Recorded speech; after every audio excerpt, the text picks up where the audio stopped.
spent on LSD research at universities throughout grounds. Millions of dollars would be spent on LSD research at universities throughout the country. And word would begin to spread on campus about this so-called mind-blowing drug. And suddenly, there was the counterculture of the 60s. I give the CIA a total credit for sponsoring and initiating the entire consciousness movement, counterculture events of the 1960s. Dr. Timothy Leary, the 1960s Johnny Appleseed of LSD. The CIA funded and supported and encouraged hundreds of young psychiatrists to experiment with this drug. The fallout from that was that the young psychologists began taking it themselves, discovering that it was an intelligence-enhancing, consciousness-raising experience. I know that some of the studies in which the CIA had supported used as subjects people who later became strong proselytizers of LSD. So, in that sense, yes, I think that did sustain the perpetuation of the use of the drug. And it's rather ironic, isn't it? The counter case that I would make in relationship to that is to remember that the people who were doing the research were people who would be doing the research regardless of who was the sponsor. I don't think anybody working in that time in the remotest ever thought that it would blow up into the kind of thing that it did. History will judge the role of the CIA and other intelligence agencies in unwittingly contributing to the counterculture of the 60s through their intense interest in LSD and other hallucinogenics. But for the moment at least, the argument can be made that the CIA helped usher in the age of Aquarius. Covering a span of history such as we are in this report, one can get sidetracked by the so-called glamour and mystery of espionage work, or by the exotic qualities of some drugs. But what you can't lose sight of is what all of this would mean in terms of individual human beings. There would be deaths, there would be long-lasting and harmful effects. The best-known case is that of this man, Frank Olson, a chemist employed by the Army Chemical Corps, who in 1953 was slipped LSD unknowingly at a meeting with CIA officials. Shortly after that, Olson went into severe depression. He ended his life at this New York hotel by diving through a shaded closed window in his 10th floor room. Frank Olson was the first known fatality in the CIA's LSD program. Olson left behind a widow Alice and 3 children, but it would be years before they learned the real story of his death. Shortly after his suicide, Alice Olson was visited by Dr. Sidney Gottlieb, the man who had administered the drug, and by Robert Lashbrook, his deputy, who was the last person with Frank Olson the night of his death. It was probably to check me out and see whether I was handling myself and handling the situation, whether I was hysterical. And I'm sure they left the house feeling ever so much better because I had been gracious and hospitable to them, so that I must have played right into their hand and made them feel fine. 23 years later, how did you feel about that meeting? My anger was unbelievable at how I had been duped for this length of time, and the anguish which was unnecessary. Anyone who knew during all of those years never told Alice Olson the real story of her husband's death.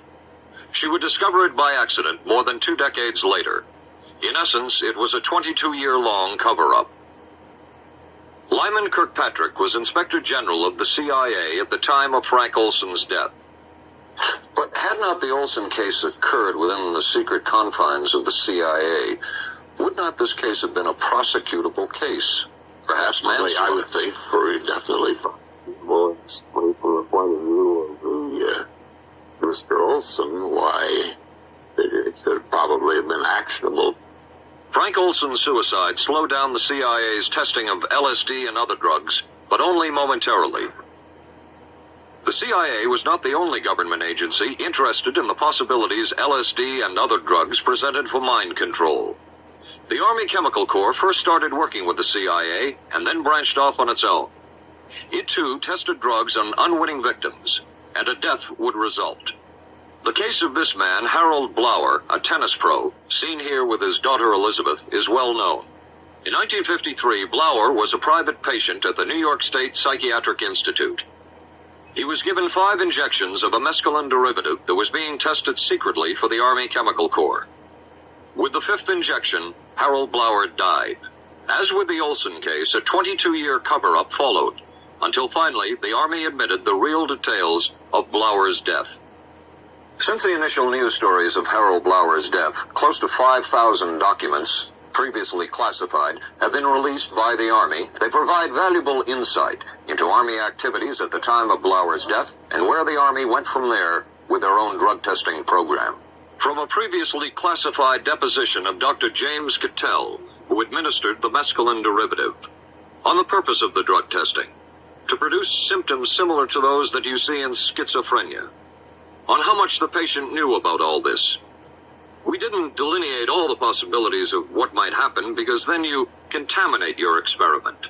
Cattell then relates that he never even knew what drug he had given Harold Blower because of the secrecy of the Army experiment. We didn't know whether it was dog piss. This was secret. This was a secret. We weren't in on it. We asked Blower's daughter Elizabeth for her reaction.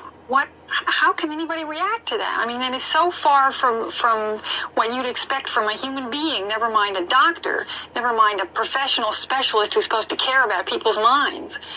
It's unbelievable. A suit filed by Elizabeth Barrett against the Army Chemical Corps is now pending in federal court. Other Army experiments continued on mental patients around the country. Work done at the Tulane Medical Center in New Orleans involved several drugs, hallucinogenics, and electrodes implanted in the brain. Was this patient aware that she was being given LSD? Yes, I mean, they were told that they would be given some medications, and they should have specifically LSD? Well, we told them, I don't think that they would have even known what LSD was then at the time. They were told that they would be given some medications which might make them feel worse. Dr. Monroe, what do you think the Army Chemical Corps was looking for? An incapacitating agent, an agent that would not harm the person permanently, but would incapacitate them temporarily. That seemed like a humanistic way to wage a war, if war is necessary. When James Thornwell was given LSD by Army intelligence in 1961, this time it was no experiment. This time the express purpose was to peel back Thornwell's brain to bear any secret within it. This was to peel back Thornwell's brain to bear any secret within it. Express purpose was to peel back Thornwell's brain to bear any secret within it. This time, the Army had gone operational. Thornwell was an Army private stationed in Orléans, France. Classified documents were missing from his unit. Thornwell became a suspect. His 2.5-month interrogation included administration of sodium pentothal, hypnosis, isolation, and deprivation of sleep. Army documents refer to this interrogation as conventional. Despite this severe questioning, Army intelligence was getting nowhere with Thornwell, and it was decided to slip him LSD. For 16 years, Thornwell never knew what had hit him. Tell me about the acid. I'd rather not. It's a bad trip. That was a bad trip. The pain was so excruciating. It felt like somebody was sticking me with 1,000,000 pins. Just everywhere. Oh, it just... Oh.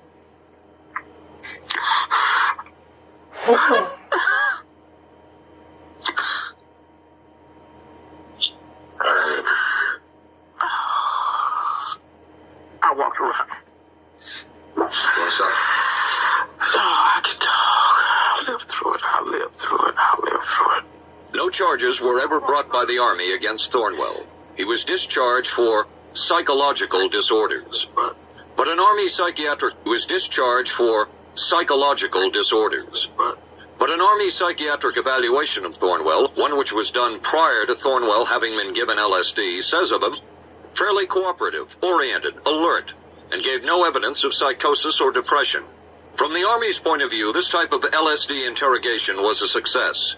Other documents refer to the exploitability of interrogation subjects, cracking them, keeping them off balance mentally, and providing an economical, speedy, and productive aid to interrogation. From James Thornwell's point of view, it was no success. Thornwell still has serious problems.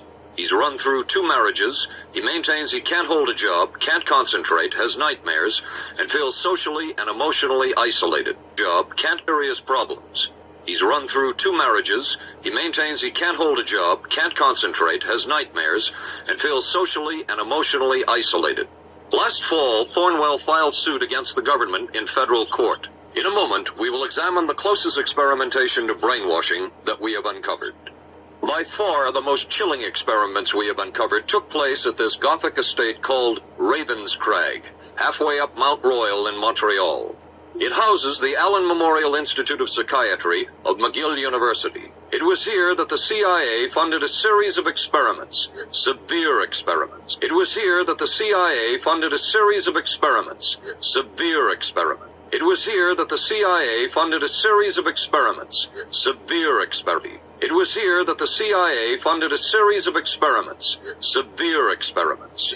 The work was done by the Institute's then director, Dr. Ewan Cameron. It is the closest experimentation to brainwashing yet disclosed. His work, unprecedented in psychiatry, consisted of 3 areas which he called sleep therapy, psychic driving, and the ultimate depatterning. Dr. Maurice Dongier, current head of the Allen Memorial Institute. In his psychic driving, so-called type of therapy, he would give the patient intensive electric treatment in order to make the patient regress deeply, become forgetful, and then he would attempt to implant new ideas in the mind of the patient.